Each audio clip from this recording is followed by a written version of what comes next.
বিসমিল্লাহির রহমানির রহিম। আসসালামু আলাইকুম। আমি তারানা ক্রিয়েটিভিটি কিচেন কর্নার থেকে। ভিউয়ার্স, আজ আমি আপনাদের জন্য নিয়ে এসেছি গ্রীষ্মকালীন একটি সবজি, ভেন্ডি ভাজি বা ঢেঁড়স ভাজি। এখন গ্রীষ্মকাল, এই ধরনের ঠান্ডা তরকারি খেতে অনেক ভালো লাগে। আর ঢেঁড়স এখন অ্যাভেলেবেল বাজারে, আরো কয়েকদিন পর আরো সস্তা হয়ে যাবে। তো ভিউয়ার্স, এখানে 1 কেজির একটু বেশি আছে। আপনারা ঢেঁড়স এরকম ভাজি করতে পারেন, চিংড়ি মাছ দিয়ে লম্বা লম্বা করে কেটে রান্না করতে পারেন, আলু দিয়ে করতে পারেন। তো আজ আমি দেখাবো এটা ভাজি করে। তো আমার কি কি লাগছে দেখাচ্ছে। এখানে 1 কেজির একটু বেশি আছে। 1 কেজি 200 গ্রাম লাগবে। অল্প একটু জিরা লাগবে, সয়াবিনের তেল, লবণ,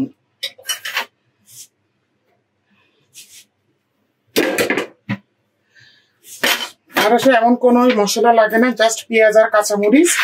এখানে আমার পেঁয়াজ আছে 1 কাপের মতো, যেহেতু ঢেঁড়স অনেক বেশি। কাঁচামরিচ 2-3টা শুকনো ঝাল দিব, জাস্ট একটু দেখতে ভালো লাগার জন্য। আর লাগবে আমার সামান্য একটু হলুদ, 1 চিমটি। এটা অপশনাল, আপনারা দিতেও পারেন নাও পারেন। তো আমি এখন রান্নায় চলে যাচ্ছি। ভিউয়ার্স, আমি একটি মাল্টিপারপাস ফ্রাই প্যান ইউজ করছি। আমি এখন তেল দিয়ে দিব। ঢেঁড়স ভাজিতে একটু বেশিও না আবার কম না, মিডিয়াম, 1/2 কাপ, 1/4 কাপ দিলাম আমি তেল।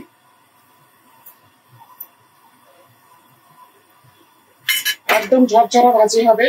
দিয়ে দিচ্ছি গোটা জিরা। ঢেঁড়স ভাজি কিন্তু বেশি ঢাকতে হয় না, প্রথমে একটু ঢেকে তারপরে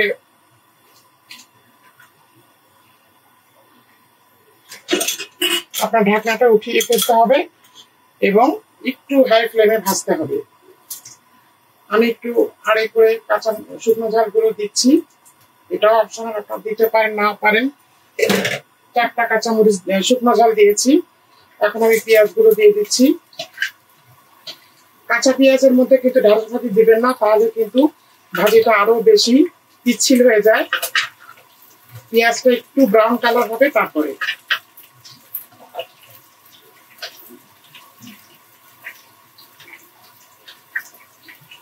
আমরা মনে করি যে ঢেঁড়স ভাজি খুব ইজি ব্যাপার। সব রান্নাই আপনাকে একটু কৌশল করে রান্না করতে হবে, তাহলে সেটা মজা হয়।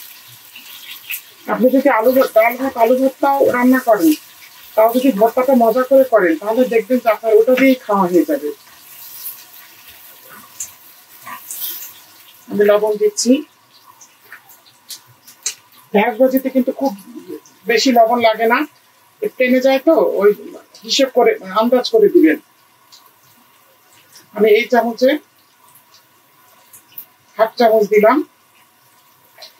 আপনার নামানোর আগে আবারও চেক করবেন।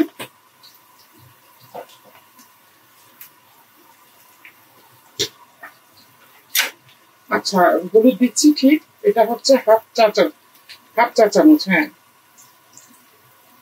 বাস, আর না। পেঁয়াজটা কিন্তু সাদা ফ্রাই হয়ে গিয়েছে। আমি এখন ঢেঁড়সটা দিয়ে দিব। ঢেঁড়স কিন্তু ভালো করে ধুয়ে তারপরে আমি কুটে নিয়েছি।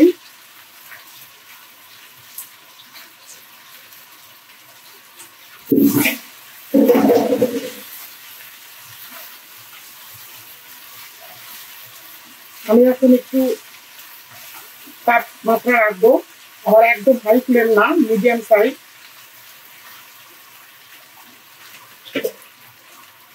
আমি কাঁচামরিচ গুলো একটু আড়াআড়ি ভাবে কেটে দিচ্ছি।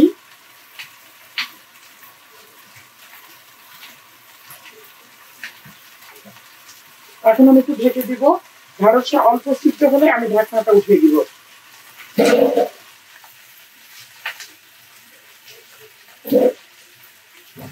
5 থেকে 6টি দিলাম কাঁচামরিচ। মোটামুটি সব ইনগ্রেডিয়েন্টস গুলো আমার দেওয়া হয়ে গিয়েছে।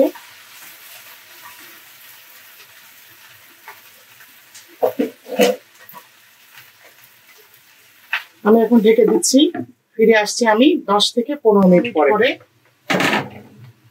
অফ ক্যামেরায় আমি আরেকবার নেড়ে দিয়েছিলাম। এই দেখুন, এখন যখন এই যে এই বিজলা ভাবটা চলে আসছে ঢেঁড়সের মধ্যে, এখন কিন্তু আর ঢাকা যাবে না। যত ঢাকবেন তত এই বিজলাটা বের হবে। এই জন্য এখন ভাজিটাকে ঝরঝরে করে রেডি করে ফেলতে হবে। সকালের নাস্তায় রুটি, ডাল, ভাত আর ঢেঁড়স ভাজি একটা অতুলনীয় খাবার। ভিটামিনও আছে ঢেঁড়সে। আমি এখনো ঢাকবো না, জাস্ট এই আছেই আমি মিডিয়াম ফ্লেমে আমি ভাজিটাকে রেডি করে ফেলবো।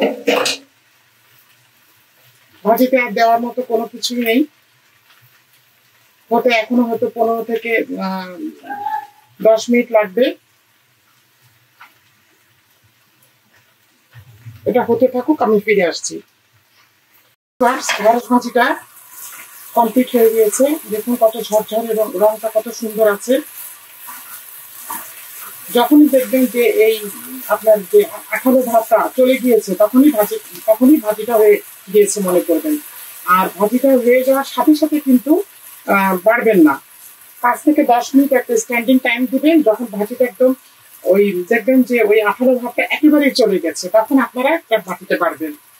তো ভাজিটা হতে হয়তো আর 2 থেকে 3 মিনিট লাগবে।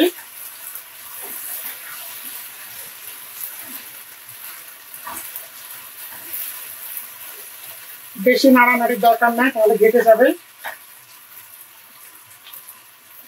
আমি চুলোটা বন্ধ করে দিচ্ছি, একটু হাই ফ্লেমে করে তারপর বন্ধ করে দিচ্ছি, কারণ ওই তাপে আপনার ভাজিটা পরবর্তী যে একটু বাকি আছে ওই প্রসেসিংটা চলবে, বাস হয়ে যাবে।